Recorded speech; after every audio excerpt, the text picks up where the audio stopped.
মুন্সিগঞ্জের গজারিয়া উপজেলায় স্থানীয়দের ধাওয়া খেয়ে জবাই করা ১৩টি ঘোড়া ফেলে পালিয়েছে অবৈধ ঘোড়া মাংস ব্যবসায়ীদের একটি চক্র।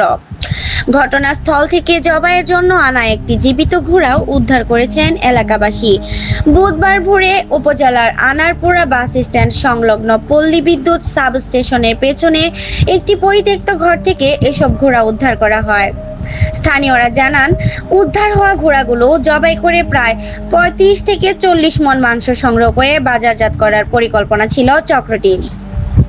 প্রত্যক্ষদর্শী ও স্থানীয় বাসিন্দা তোফাজ্জল মিয়াজি বলেন, প্রায় ৬ মাস ধরে ওই এলাকায় অস্বাভাবিক কিছু কার্যক্রম লক্ষ্য করা যাচ্ছিল। বিষয়টি সন্দেহজনক মনে হওয়ায় গ্রামবাসী নজরদারি শুরু করেন। বুধবার ভোরে তারা ঘটনাস্থলে গেলে চক্রটি টের পেয়ে কৌশলে পালিয়ে যায়।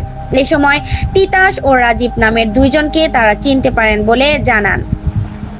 আরেক প্রত্যক্ষদর্শী নাজমুল হোসেন বলেন, প্রতি রবিবার ও বুধবার গভীর রাতে পরিত্যক্ত ঘরটির সামনে অজ্ঞাত গাড়ি আসতে দেখা যেত। পরে সকালে সেখানে রক্ত ও পশুর হাড় পড়ে থাকতে দেখা যেত। অনুসন্ধানে জানা যায়, চক্রটি ঘোড়া জবাই করে সেই মাংস গরুর মাংস হিসেবে বিভিন্ন হোটেলে সরবরাহ করত। পরে চামড়া, হাড় ও নাড়িভুড়ি গর্ত করে পুঁতে ফেলে প্রমাণ নষ্টের চেষ্টা করত।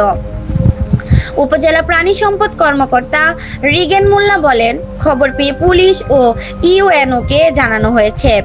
ঘটনাস্থল থেকে ১৩টি জবাই করা ঘোড়া ও একটি অসুস্থ ঘোড়া পাওয়া গেছে। অসুস্থ ঘোড়াটিকে চিকিৎসা দিয়ে এক নজরের হেফাজতে রাখা হয়েছে। গজারিয়া থানার officer in charge OC Mohammad Hasan Ali জানান, খবর পেয়ে পুলিশ ঘটনাস্থলে পৌঁছায়। তবে পুলিশের আগেই অভিযুক্তরা পালিয়ে যায়। বিষয়টি গুরুত্বের সঙ্গে তদন্ত করা হচ্ছে। গজারিয়া উপজেলা নির্বাহী কর্মকর্তা ইউএনও মোহাম্মদ মাহমুদুল হাসান বলেন, পশু জবাই ও মাংসের মান নিয়ন্ত্রণ আইন অনুযায়ী ঘোড়া জবাইয়ের কোনো অনুমতি নেই। ঘটনাস্থলে কাউকে আটক করা সম্ভব হয়নি বলে তাৎক্ষণিকভাবে ভ্রাম্যমাণ আদালত পরিচালনা করা যায়নি। তবে পুলিশকে প্রয়োজনীয় আইনগত ব্যবস্থা নিতে নির্দেশ দেওয়া হয়েছে। তিনি আরও জানান, উদ্ধার হওয়া জবাই করা ঘোড়াগুলো প্রাণী সম্পদ অধিদপ্তর ও স্থানীয় জনপ্রতিনিধিদের উপস্থিতিতে মাটিতে পুঁতে ফেলা হবে।